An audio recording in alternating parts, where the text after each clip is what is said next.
Hello दोस्तों, स्वागत है आप सभी लोगों का फिर से आपके अपने चैनल राइजिंग स्टार क्लासेस पर। तो दोस्तों, आज के इस वीडियो में हम लोग सीखने वाले हैं कि वीमा कैसे निकाला जाता है। ठीक है, और ये जो टॉपिक है बहुत ही ज्यादा इंपॉर्टेंट टॉपिक है, चाहे आप 11th क्लास में है चाहे आप 12th क्लास में है, दोनों क्लासेस के विद्यार्थियों के लिए ये टॉपिक बहुत ज्यादा इंपॉर्टेंट है। ठीक है, क्योंकि यहाँ से एमसीक्यू टाइप क्वेश्चन भी बनता है और 11th में ये आपका टॉपिक दिया भी गया है। ठीक है, तो दोनों क्लासेस के लिए ये इंपॉर्टेंट होने वाला है।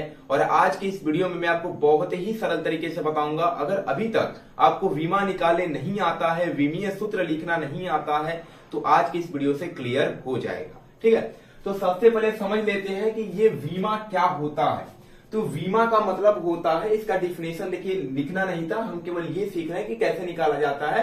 तो मैं आपको ऐसे ही बता देता हूं कि बीमा किसे कहते हैं, ये विमीय सूत्र कैसे लिखा जाता है।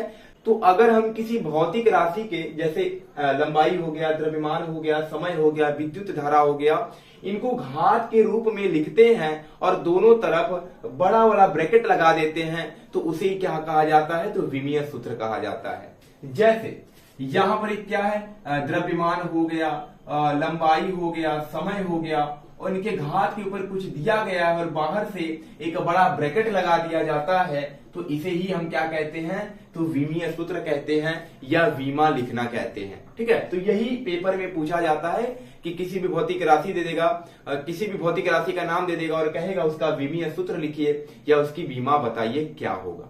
ठीक है, तो सबसे पहले हमें क्या करना पड़ेगा, इसमें कुछ भौतिक राशियों को किससे दिखाया जाता है ये हमें पता होना चाहिए। तो जैसे हमने यहाँ पर लिखा है कि लंबाई को एल से दिखाया जाता है, कैपिटल एल। ठीक है, यहाँ पर हर एक लेटर का जो प्रयोग होगा वह कैपिटल लेटर से होगा। द्रव्यमान को कैपिटल एम से दिखाया जाता है, समय को कैपिटल टी और विद्युत धारा को कैपिटल ए से दिखाया जाता है। ठीक है, अब जैसे हमें क्या करना होता है, विमा सूत्र लिखना है। ठीक है, विमीय सूत्र लिखना है किसी भी भौतिक राशि का। जैसे हम एक भौतिक राशि ले लेते हैं, क्षेत्रफल। ठीक है, क्या ले लेते हैं, क्षेत्रफल। ये क्या है, तो एक क्या है, भौतिक राशि है। ठीक है, क्षेत्रफल। तो अगर हमसे कह दे कोई कि क्षेत्रफल का बताइए बीमा क्या होगा या विमीय सूत्र क्या होगा, तो हमें किसी भी भौतिक राशि का बीमा निकालने से पहले उसका हमें फार्मूला पता होना चाहिए। ठीक है, फार्मूला हमें पता होना चाहिए, तभी हम उसका क्या कर पाएंगे, बीमा निकाल पाएंगे। ठीक है, या तो उसका हमें फार्मूला पता होना चाहिए या तो उसका हमें मात्रक पता होना चाहिए। ठीक है, क्या पता होना चाहिए, उसका मात्रक यानी कि यूनिट पता होना चाहिए। अगर ये दोनों में से कोई भी एक आपको पता है तो आप आसानी से विमीय सूत्र निकाल सकते हैं। कभी कभी हमें फार्मूला नहीं पता होता, लेकिन हम यूनिट की सहायता से, मात्रक की सहायता से हम किसी भी भौतिक राशि का बीमा निकाल लेते हैं। और कभी कभी यूनिट नहीं पता होता तो फार्मूले से निकालते हैं। तो दोनों से मैं निकाल कर आपको बताऊंगा। जैसे यहां पर दिया क्षेत्रफल। ठीक है, तो क्षेत्रफल का फार्मूला क्या होता है, लंबाई गुणे चौड़ाई होता है, और मात्रक क्या होता है, तो सेंटीमीटर में रहेगा तो सेंटीमीटर स्क्वायर, मीटर में रहेगा तो मीटर स्क्वायर। ठीक है, यही होता है ना।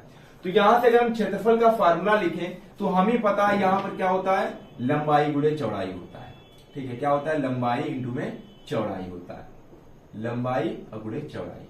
अब हमें पता है लंबाई को हम किससे दिखाते हैं, तो कैपिटल एल से दिखाते हैं, लेकिन चौड़ाई को किससे दिखाते हैं, तो ये तो हमें नहीं पता है और यहां पर हमने लिखा भी नहीं है। और चौड़ाई का किसी दिखाने के लिए कुछ इसका साइन भी नहीं दिया गया कि चौड़ाई को भी किसी साइन से यानी किसी लेटर से दिखाना है। तो वहां पर आप कैसे पता करेंगे कि जैसे लंबाई को यल से दिखाना है तो चौड़ाई के लिए क्या होगा, तो ये आपको मात्रक बताएगा। क्या बताएगा, मात्रक बताएगा कि किसके लिए यल का प्रयोग करते हैं, किसके लिए यम का प्रयोग करते हैं, किसके लिए टी का और किसके लिए ए का। अगर किसी भी भौतिक राशि का मात्रक क्या हो जाए, मीटर में हो जाए या सेंटीमीटर हो जाए, ठीक है, या डेसीमीटर, कुछ भी हो जाए, तो वहां पर हम एल का ही प्रयोग करेंगे, यानी लंबाई ही माना जाएगा उसको। ठीक है, भले ही यहां पर चौड़ाई है लेकिन मात्रक क्या होगा, जो लंबाई का मात्रक होगा वही चौड़ाई का भी मात्रक होगा। इसीलिए लंबाई का अगर यल प्रयोग करेंगे तो चौड़ाई के लिए भी कौन सा साइन प्रयोग करेंगे, तो यल का ही प्रयोग करेंगे। यही समझना था। ठीक है, अगर आपको नहीं समझ में आया तो एक बार मैं आपको फिर से बता देता हूं कि यहां पर हमने कहा कि जैसे हमें लंबाई का पता है कि इसको किस साइन से दिखाया जाता है, तो एल से दिखाया जाता है। ठीक है, यहां पर लिखा भी गया, लेकिन चौड़ाई को तो नहीं लिखा गया किससे दिखाएंगे। तो वहां पर कभी कभी क्या होता है, ऐसी राशियां आती हैं जिनका लिखने का जो लेटर है वो हमें नहीं पता होता है, तो हम मात्रक से डिसाइड करते हैं कि उसको किस साइन से दिखाया जाएगा। तो यहाँ पर जो लंबाई का मात्रक होता है वही चौड़ाई का मात्रक होता है। तो अगर आप लंबाई को मीटर में मापते हैं तो चौड़ाई को भी किसमें मापेंगे, मीटर में ही मापेंगे। और अगर मैं पूछ लूं यहाँ पर आपसे कि ऊंचाई के लिए क्या प्रयोग किया जाएगा, ठीक है, ऊंचाई के लिए अगर हमें विमा निकालना हो तो हम किस साइन का प्रयोग करेंगे, तो आपको पता होना चाहिए जो लंबाई का मात्रक होता है वही चौड़ाई का मात्रक होता है और वही मात्रक ऊंचाई का भी होता है। इसलिए ऊंचाई के लिए भी हम किसका प्रयोग करेंगे, तो यल लेटर का ही प्रयोग करेंगे। अब आप लोगों को समझ में आ गया होगा कि मैं आपको बताना क्या चाहता हूं। मैं बताने का यही कोशिश कर रहा हूं कि जो मात्रक अगर किसी भी राशि का एक समान मात्रक है तो उसके लिए एल का प्रयोग करोगे, वही द्रव्यमान के लिए भी होगा। किसी भी राशि का अगर मात्रक, द्रव्यमान का मात्रक क्या होता है, किलोग्राम होता है, तो किलोग्राम हो गया, ग्राम हो गया, ठीक है। तो किसी भी राशि का मात्रक अगर ये दिख रहा है तो वहां पर यम का प्रयोग करेंगे। और समय के लिए तो जैसे सेकंड हो गया, घंटा में हो गया या मिनट में हो गया, तो वहां पर समय के लिए क्या करोगे, तो टी का प्रयोग करोगे, क्योंकि वो भी समय में ही काउंट होता है। तो मात्रक से हम डिसाइड करेंगे कि किसके लिए किस साइन का प्रयोग करना है। अब जैसे यहां पर हमें क्षेत्रफल का निकालना है विमा, तो क्षेत्रफल का फार्मूला क्या होता है, लंबाई गुणे चौड़ाई होता है, ठीक है। तो लंबाई के लिए क्या प्रयोग होगा, तो यहां से हो जाएगा यल हो जाएगा, ठीक है। और चौड़ाई के लिए भी क्या प्रयोग होगा, तो चौड़ाई का भी मात्रक जो वही होता है जो लंबाई का मात्रक होता है। अगर लंबाई का मात्रक मीटर है तो चौड़ाई का भी क्या होगा, मीटर होगा। अगर लंबाई का मात्रक सेंटीमीटर है तो चौड़ाई का भी मात्रक क्या होगा, सेंटीमीटर होगा। तो अगर यल इससे दिखाते हैं तो इसको भी किससे दिखाएंगे, तो यल से ही दिखाएंगे। तो क्या मिल जाएगा यहाँ पर, तो यल का यल में अगर गुणा करेंगे तो यल इसका स्क्वायर हो जाएगा। और अगर इसी को हम बड़े ब्रैकेट के अंदर लिख देते हैं तो यही क्या कहलाएगा, विमीय सूत्र कहलाएगा, ठीक है। तो क्षेत्रफल का विमीय सूत्र क्या होता है, यल स्क्वायर। अब अगर आप मात्रक की सहायता से निकालना चाहते हैं तो आपको पता होगा कि क्षेत्रफल का मात्रक क्या होता है, मीटर स्क्वायर, या सेंटीमीटर है तो क्या हो जाएगा, सेंटीमीटर स्क्वायर। और मीटर किसका मात्रक होता है, लंबाई का मात्रक होता है। लंबाई को यल से दिखाते हैं, यल के पावर 2, यम के पावर 2 है तो यल की पावर भी कितना होगा, तो 2 हो जाएगा, ठीक है। तो कभी कभी मात्रक से भी डायरेक्ट निकाल लिया जाता है और कभी कभी फार्मूले से भी हमें जरूरत पड़ती है विमा निकालने के लिए। अब जैसे हमें आयतन का निकालना हो, किसका, आयतन का, तो आयतन का फार्मूला क्या होता है बताइए।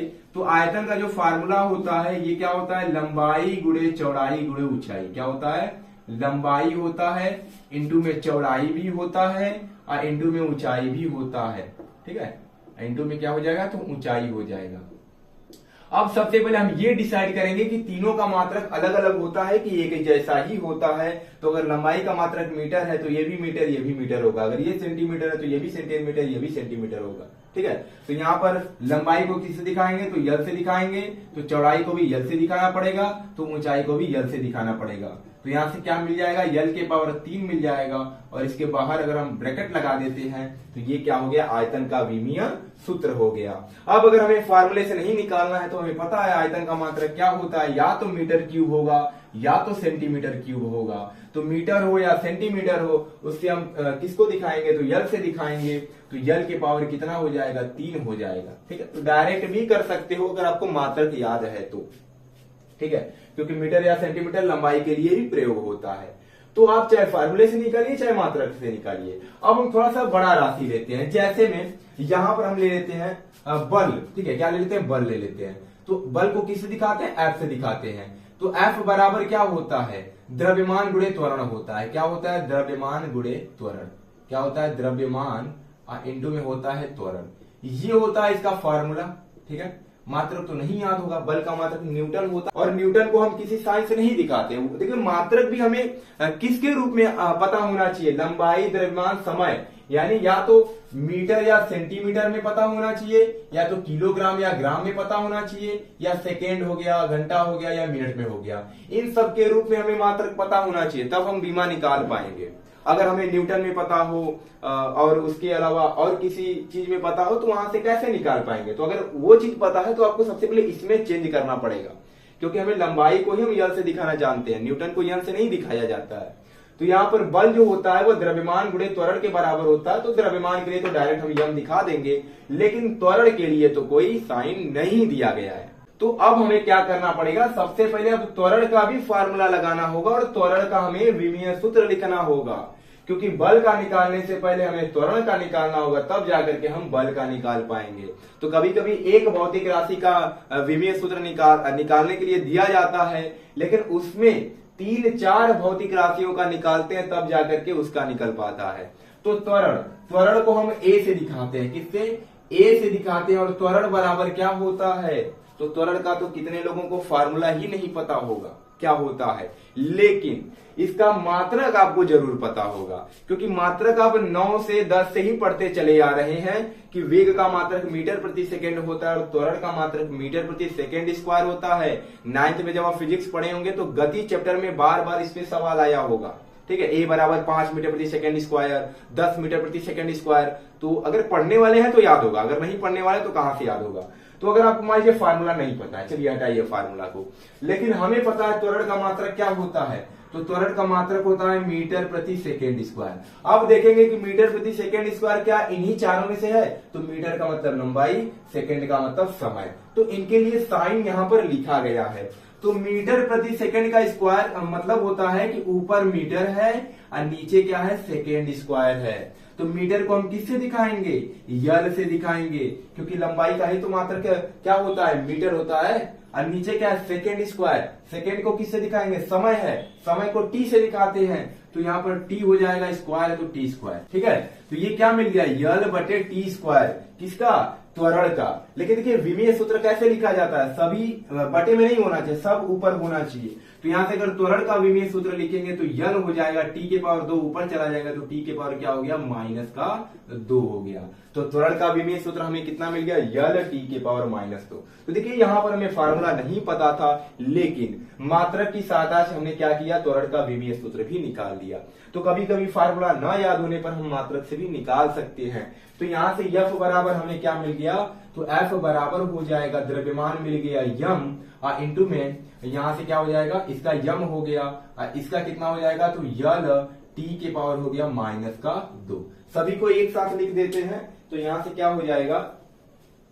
तो बल का जो विमीय सूत्र होगा बराबर होगा, अगर एक ब्रैकेट में हो जाएगा तो सबसे पहले यम, फिर यल और टी के पावर कितना है? -2। तो बल का जो विमीय सूत्र है वह क्या आ गया? mLT के पावर -2, ठीक है। ऐसे निकाल सकते हैं। एक और हम निकाल कर आपको दिखा देते हैं, जैसे कार्य का निकालते हैं, ठीक है। किसका? कार्य का। कार्य बराबर क्या होता है? तो बल गुणे विस्थापन होता है, ठीक है। क्या होता है? बल गुणे विस्थापन। अगर हम यहां पर निकालते हैं कार्य का, तो कार्य बराबर होता है बल गुणे विस्थापन, बल गुणे विस्थापन। तो अब यहां पर आपको फिर से बल का निकालना पड़ेगा, लेकिन अगर आपको याद है तो डायरेक्ट लिख सकते हैं।